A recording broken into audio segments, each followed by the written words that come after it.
está cayendo una fuerte tormenta.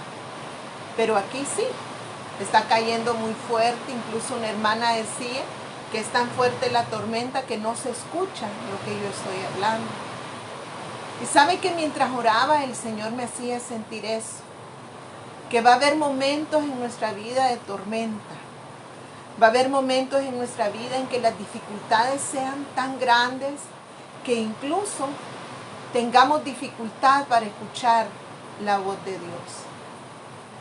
Pero también esta tormenta me recordaba ese episodio en que Jesús vino caminando en medio de la tormenta.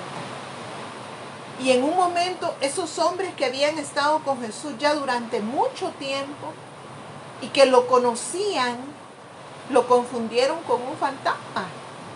¿Y sabe por qué, hermana? Porque el miedo muchas veces nos hace distorsionar nuestra realidad. Bendiciones, hermana Juanita. Bendiciones, hermana Sonia también, y cada una de las que se está uniendo.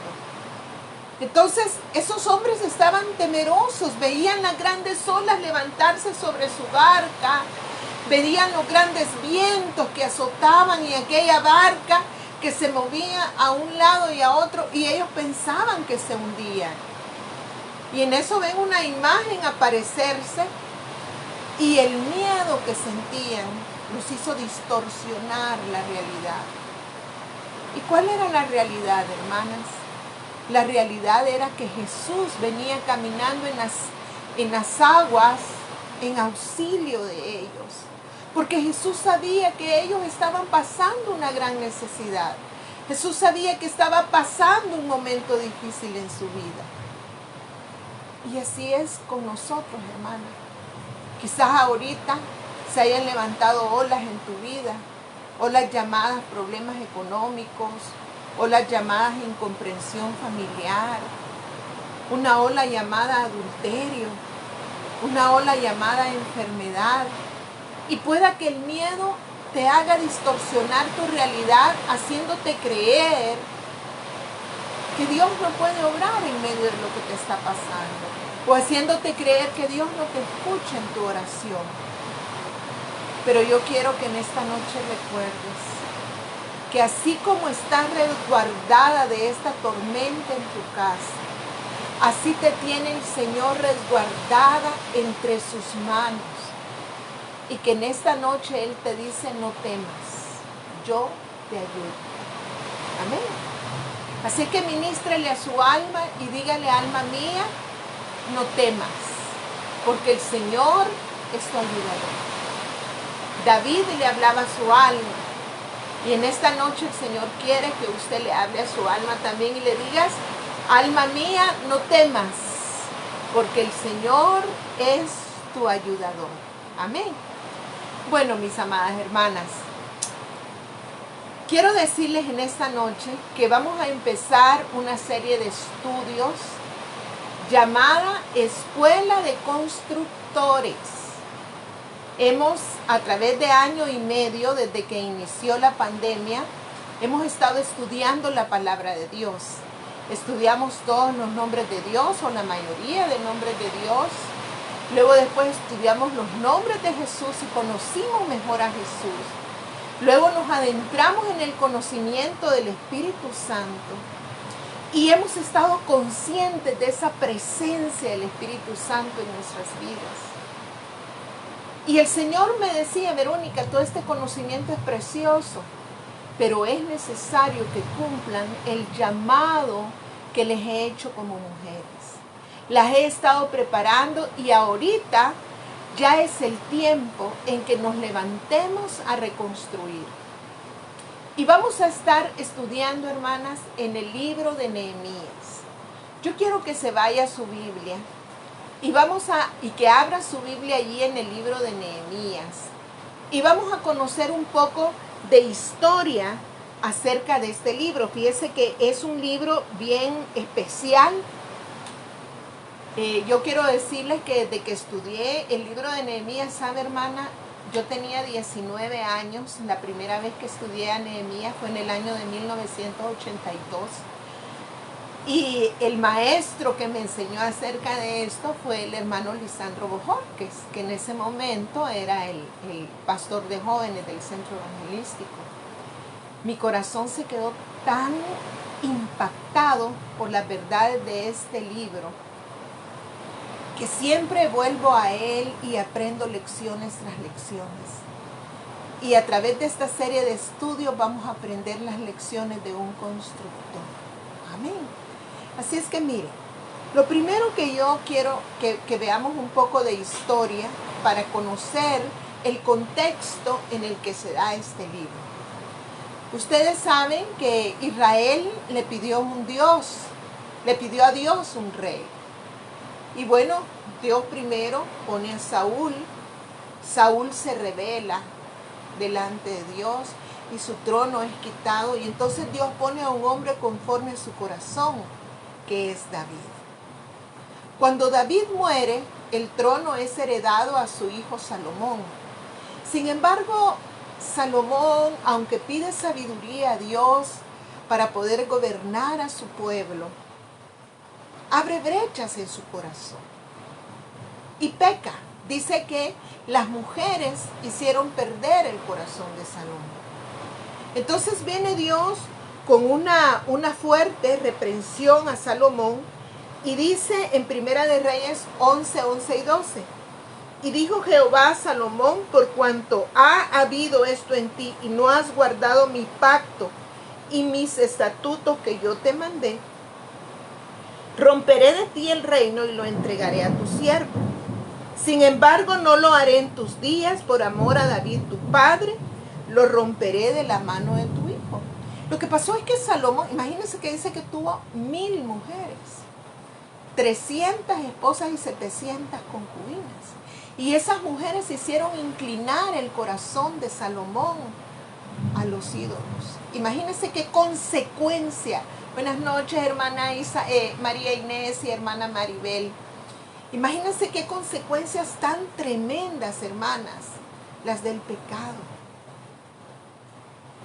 El pueblo de Israel fue dividido en 2 naciones, ya con el hijo de Salomón, que se llamó Roboam. Las naciones del norte, que son 10 tribus, y las naciones del sur, que es la tribu de Judá y Efraín, 2 tribus. Entonces viene y se rompe el reino, y tenemos al reino del norte y al reino del sur.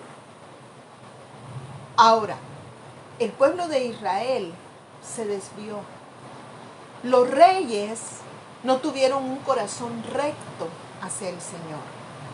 Y empieza a decaer poco a poco la vida espiritual de ellos, pero también el reino.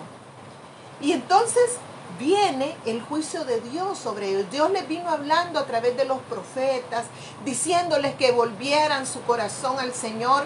Estamos en el libro de Nehemías, y la cita que acabo de decir es Primera de Reyes 11, 11 y 12. Diciéndoles que volvieran su corazón al Señor, que se arrepintieran de sus malos caminos. Y ustedes lo pueden leer esto en el libro de Reyes, en el libro de Crónicas, y también en los libros de los profetas, como Isaías, Jeremías. Y sin embargo, el pueblo de Israel no quiso, ni los reinos del norte, ni los reinos del sur.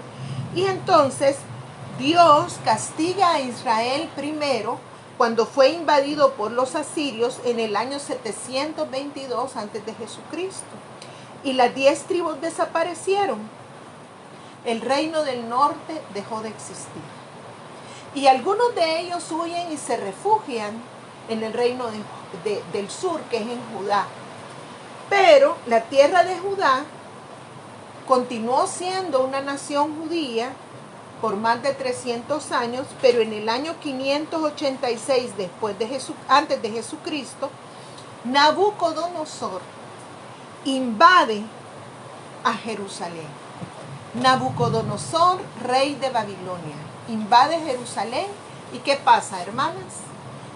Destruye todo lo que es el templo, destruye los muros, y esto es lo que se conoce como la cautividad babilónica. Y mire qué tremendo lo que dice en el libro de Segunda de Crónicas, anótelo, 36, no sé si Beth o hermana Claudita o alguna otra hermana anota las citas. Segunda de Crónicas 36, 18 y 19. Aquí se registra el final de la historia de Judá. Miren lo que dice, hermana, oiga por favor. Dice, asimismo todos los utensilios de la casa de Dios, grandes y chicos, los tesoros de la casa de Jehová y los tesoros de la casa del rey y de sus príncipes, todo lo llevó a Babilonia. Y oiga qué tremendo, hermano.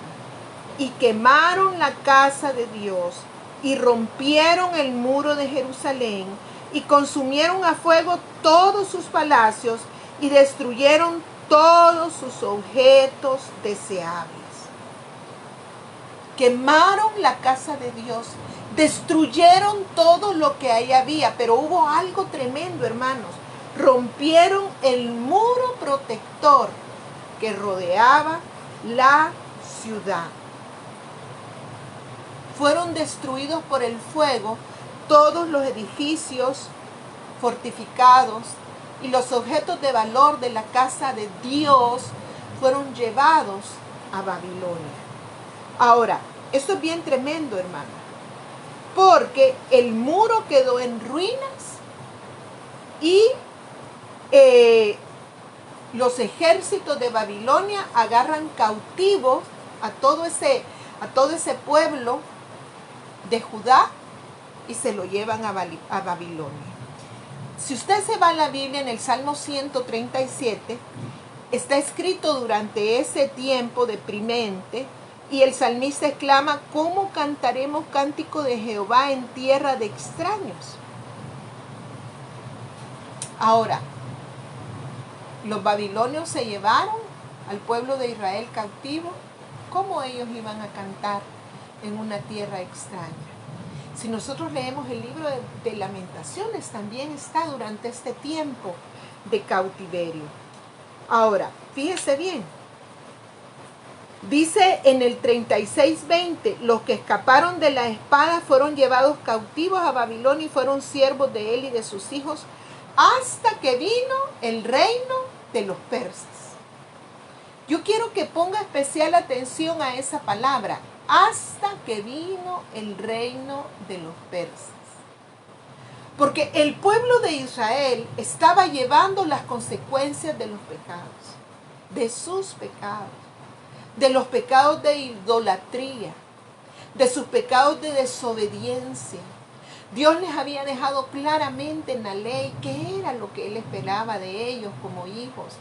Pero ellos tomaron la decisión de no obedecer. Y sabe, hermana, esto me enseña a mí algo.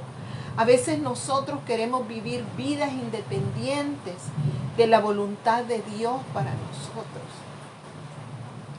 Y Dios, cuando nos volvemos a Él, ciertamente perdona nuestros pecados. Ciertamente dice que borra nuestras rebeliones por amor de su nombre. Pero las consecuencias de nuestros pecados las vamos a llevar, hermanas. Oiga bien, las consecuencias las vamos a llevar.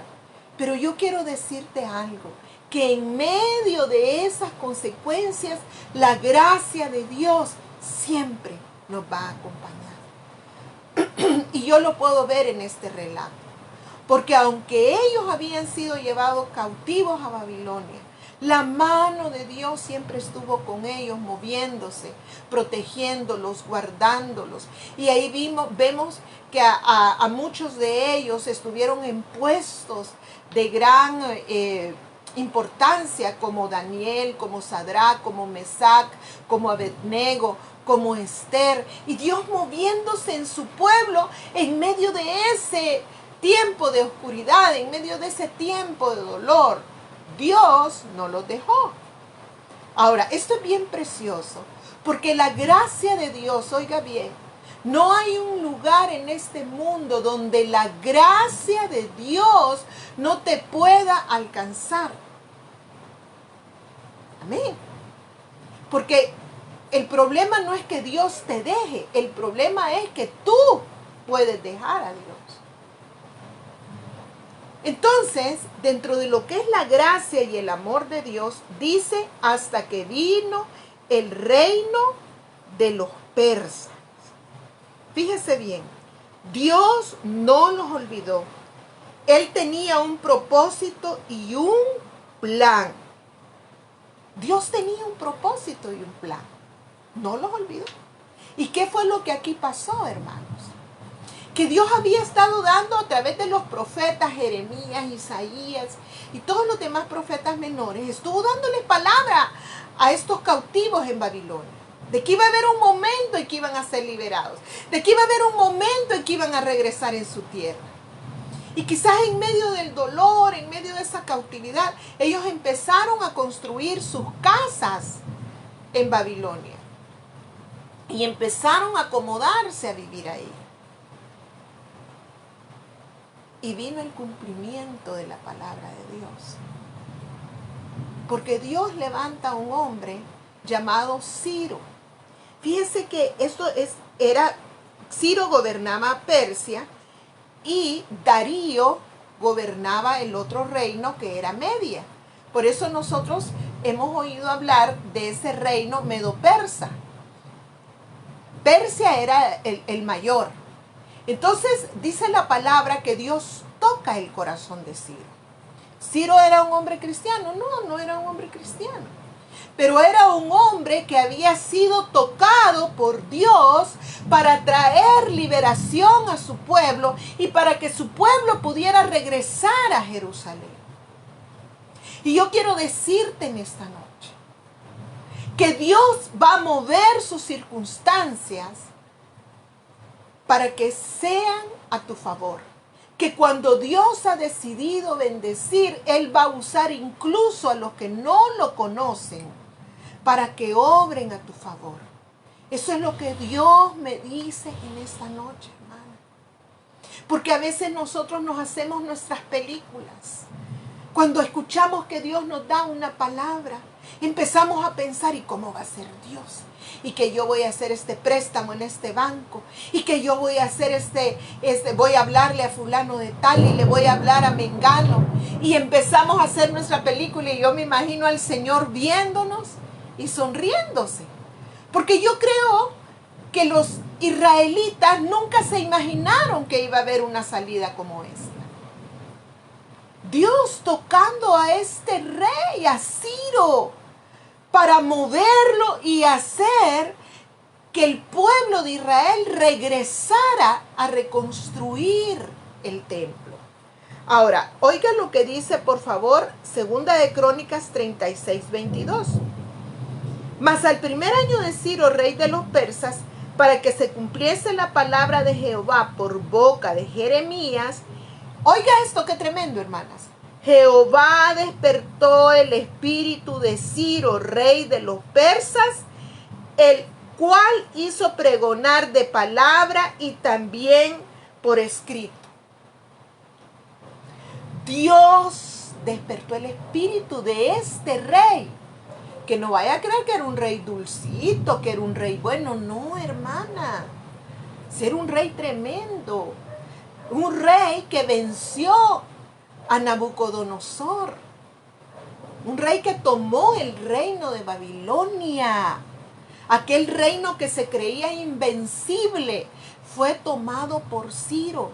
Pero Dios se encargó de tocar el corazón de este rey y moverlo a favor de su pueblo. ¿Qué no puede hacer Dios cuando ha decidido bendecirte?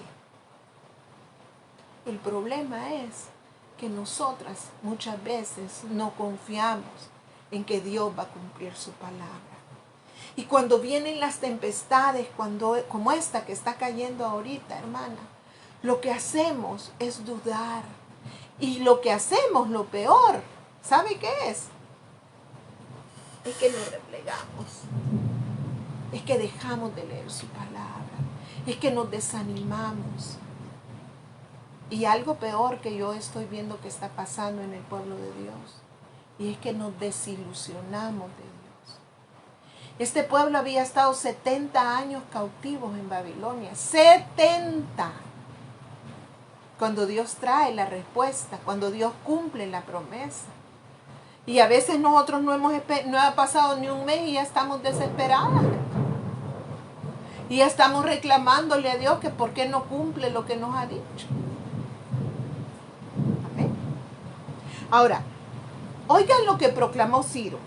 Así dice Ciro, rey de los persas. Esto está en 2 de Crónicas 36, 23. Así dice Ciro, rey de los persas. Jehová, el Dios de los cielos, me ha dado todos los reinos de la tierra. Y él, oiga hermana, qué tremendo. Y él me ha mandado que edifique casa en Jerusalén, que está en Judá. Quien hay entre vosotros de todo su pueblo, sea Jehová su Dios con él y suba. Amén. ¿Sabe que en este primer éxodo, porque así se conoce esto, el segundo éxodo, ¿verdad? Regresan los judíos a Jerusalén. Y hay como tres momentos, o los vamos a llamar 3 compañías. La primera compañía, la que salió primero, fue comandada por Zorobabel.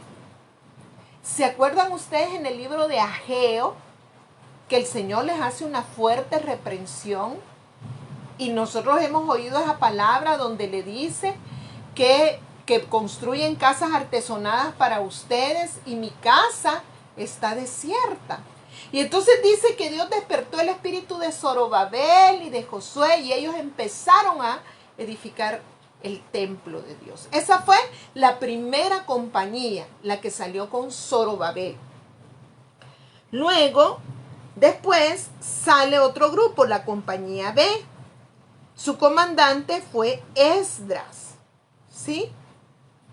Para este tiempo, cuando sale Esdras con esta segunda compañía, ya había muerto Ciro y en ese momento estaba Artajerjes como rey. Entonces viene Esdras y continúa la labor que había empezado Zorobabel en la reconstrucción del templo, del segundo templo. Amén. Y luego después viene la tercera, 13 años más tarde, después de que se había ido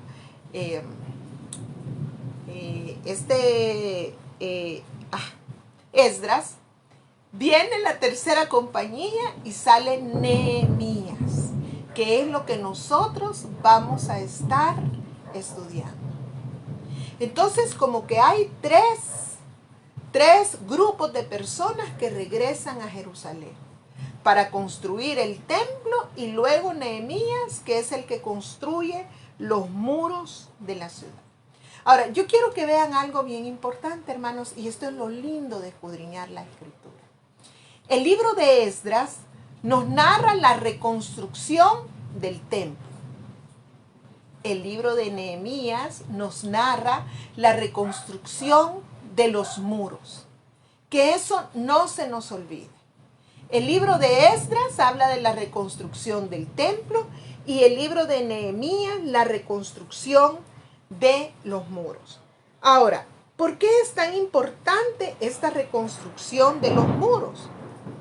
¿Por qué cree usted que es tan importante esto de los muros? ¿Sabe que los muros empezaron a ser reconstruidos 150 años después de que la ciudad de Jerusalén fue destruida? 150 años pasaron esos muros caídos, hermanos. Y aunque habían habido intentos, y nosotros leemos en el libro de Esdras 4, del 6 al 23, cómo los enemigos se levantan y hablan en contra de los israelitas y mandan cartas al rey y consiguen que no les autorice la reconstrucción. Sin embargo, en este momento de la historia, nosotros vamos a leer en los versículos, quiero que hoy sí se vaya al libro de Nehemías, por favor. Capítulo 1, versículo del 1 al 3. Nehemías 1, versículos del 1 al 3. Palabra de Nehemías, hijo de Jacalías. Aconteció en el mes de Quisleu, en el año 20, estando yo en Susa, capital del reino, que vino Hanani, uno de mis hermanos, con algunos varones de Judá, y les pregunté por los judíos que habían escapado, que habían quedado de la cautividad y por Jerusalén. Y me dijeron, el remanente, oiga bien, los que han quedado de la cautividad allí en la provincia, están en gran mal y afrenta. Y el muro de Jerusalén derribado y sus puertas quemadas a fuego. En este momento de la historia, Nehemías estaba viviendo en Susa, que era la capital del reino.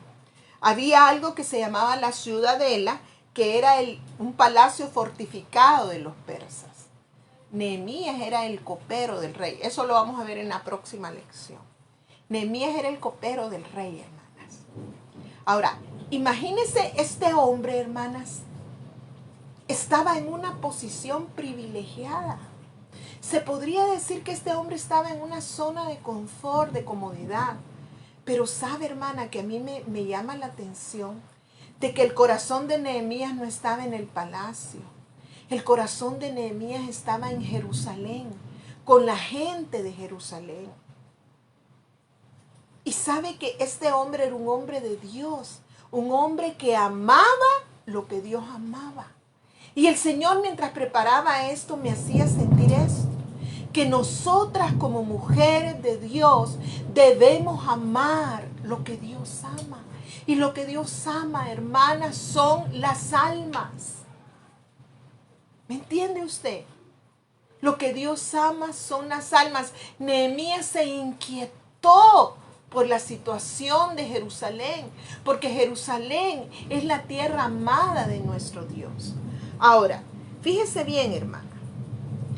Quiero que vea esto, por favor. El muro de Jerusalén derribado y sus puertas quemadas a fuego. Ellos estaban en gran mal y afrenta. Ahora, el mal estado del pueblo y el mal estado de los muros estaban íntimamente relacionados. Yo quiero que vea esto, por favor. El mal estado del pueblo, la afrenta, el oprobio que ellos tenían personalmente y el estado de los muros estaba relacionado. ¿Por qué? Porque en el antiguo Oriente, una ciudad sin muros era una ciudad abierta y completamente vulnerable a sus enemigos. No tenía defensas ni protección en absoluto. Fíjese qué importante eran los muros. Los muros eran defensa, los muros eran protección. Y un pueblo que no tenía defensas ni protección, ¿qué pasaba, hermana? Era una ciudad estancada. Era una ciudad que no podía tener nada valioso en ella. ¿Por qué? Si no tenía muros, podía ser robada con facilidad. Mire qué tremendo esto. Ahora, los que vivían en una ciudad sin muros, vivían en constante estrés y temor. Nunca sabían cuándo podían ser atacados, que podían llegar a brutalizarlos incluso, porque habían estas hordas, ¿verdad? Que eran como tribus de hombres que llegaban y saqueaban la ciudad, se llevaban a sus mujeres, mataban a sus hijos. Entonces ellos vivían siempre en esa ansiedad, en ese estrés, en ese miedo, porque no tenían un muro que les protegía. Ahora, el templo podía ser reconstruido, pero no embellecido, porque cualquier cosa valiosa podía ser arrebatada fácilmente. Mire la importancia de los muros. Ahora, no es de extrañarse entonces que el pueblo viviera en constante angustia, en constante desgracia, sintiéndose en afrenta y viéndose solamente como un remanente. Ahora, yo quiero decirle una cosa.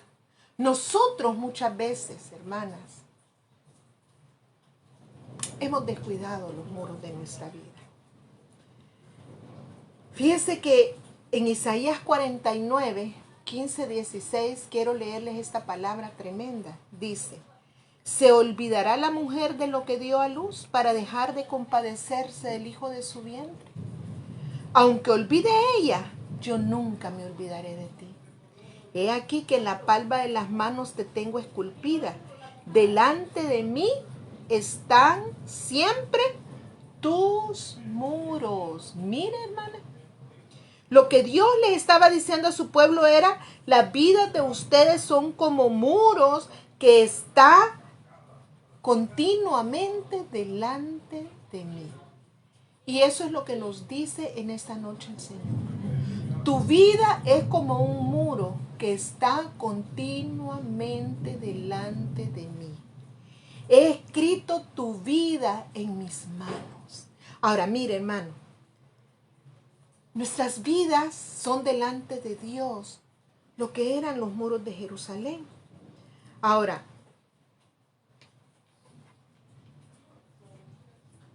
quiero que cada una de nosotras pensemos, porque muchas veces, y yo no quiero acusar a nadie de veras, hermana, al contrario, quiero llevarlas a la reflexión. Nuestras vidas yacen como muros caídos a causa de la negligencia. Porque ¿sabe qué? A veces empezamos a abrir pequeñas rajaduras en nuestros muros. La rajadura del resentimiento, luego ese resentimiento que mantenemos durante tanto tiempo en el corazón se vuelve amargura y ya se hace una grieta más grande y tal vez se afloja un ladrillo y se cae y nosotros ni cuenta nos dimos. Y de repente viene el deterioro, que ya no tenemos muchas ganas de orar, que ya no tenemos muchas ganas de congregarnos, que ya no tenemos muchas ganas de leer la palabra. Y vamos dejando, hermanas, por ejemplo, que llegue el tema del desánimo o que llegue otro enemigo de la duda o que llegue la queja o que llegue tantos enemigos que el enemigo puede levantar en contra nuestra, en nuestros corazones. Y el muro empieza a caerse poco a poco. Y a veces, hermanas, es tan imperceptible que no nos damos cuenta que tenemos los muros de nuestra vida deteriorados, que tenemos los muros de nuestra vida en ruinas. Amén. Y esto es bien tremendo, porque en esta noche y en este tiempo que vamos a estar estudiando,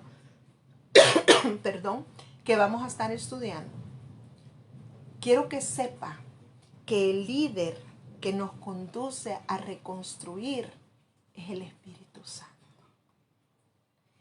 Él es el que continúa esa obra de reconstrucción en nuestras vidas.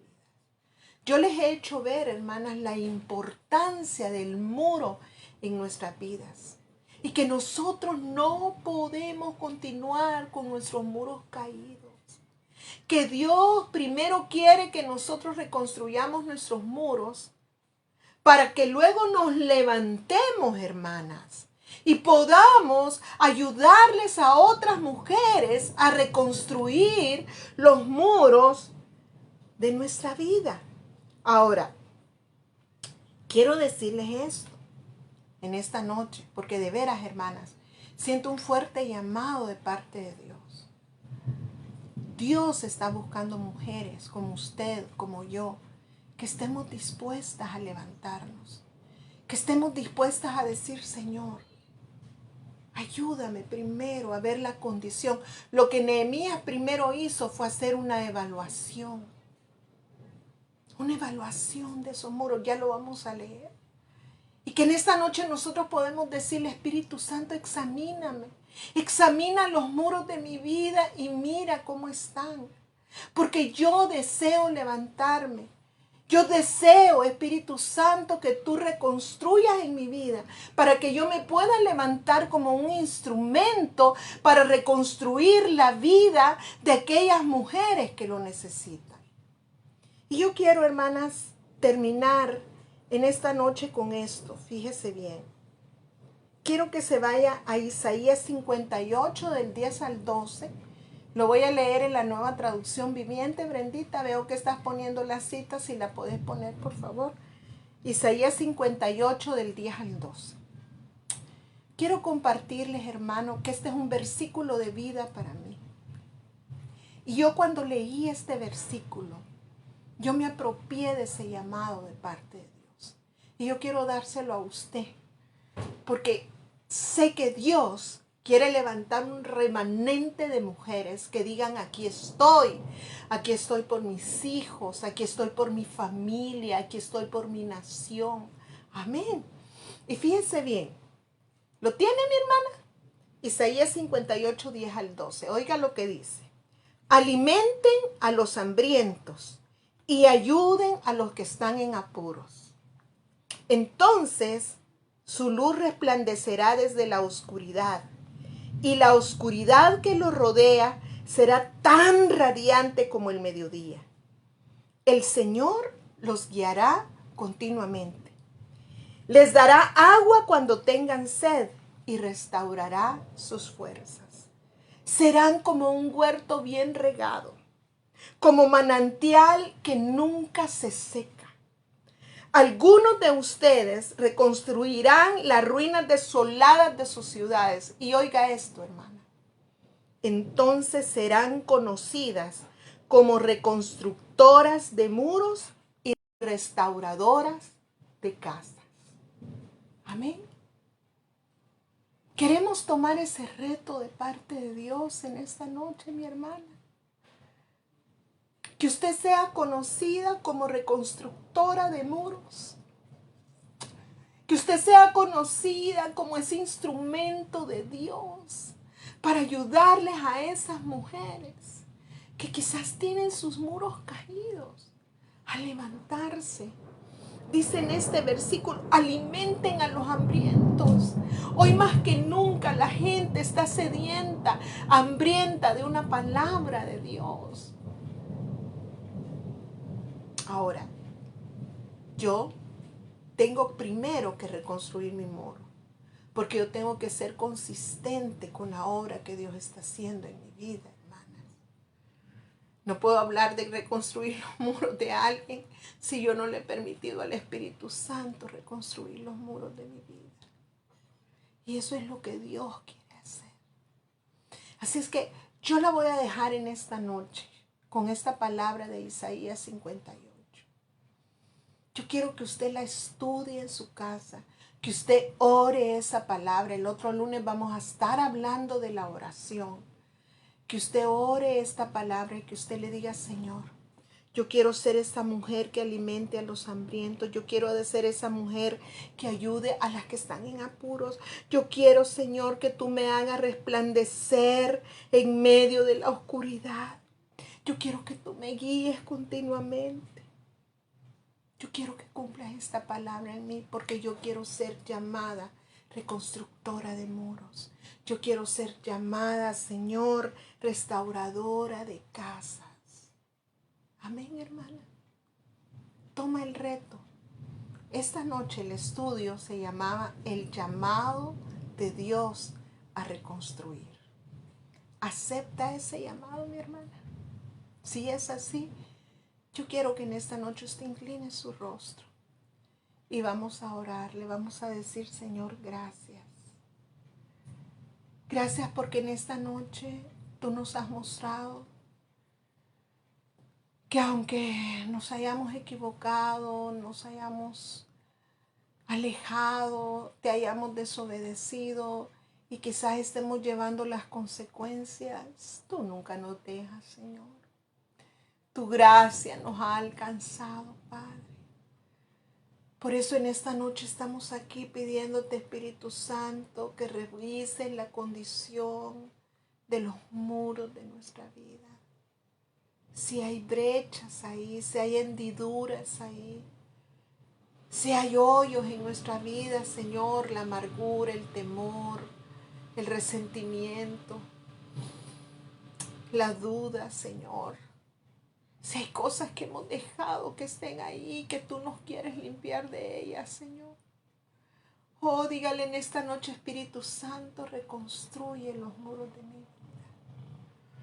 Ayúdame, Espíritu Santo, ayuda. Padre, queremos tomar ese llamado de Isaías 58. Queremos levantarnos como reconstructoras de muros caídos, pero sola no lo podemos hacer. Necesitamos tu guianza, Señor.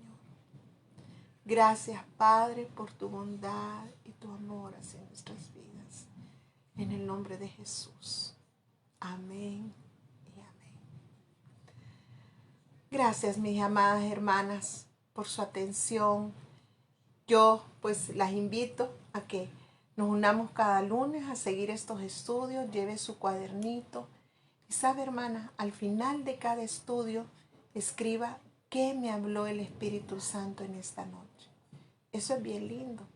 Cuando usted escriba, el Espíritu Santo me habló que debo de examinar los muros de mi vida, me habló que debo de levantarme como una reconstructora de muros, porque cuando uno vuelve y revisa sus notas, ¿verdad? El Señor vuelve a hablar. Así que, hermanas, gracias por reunirse. Este video va a quedar en mi canal de YouTube. Compártalo con alguien que necesita palabra de Dios. Y las esperamos el jueves a las 7 de la noche en su discipulado de mujeres, vía Zoom y también vía Facebook Live en su grupo Abigail. Que Dios me las bendiga, hermanas. Bendiciones.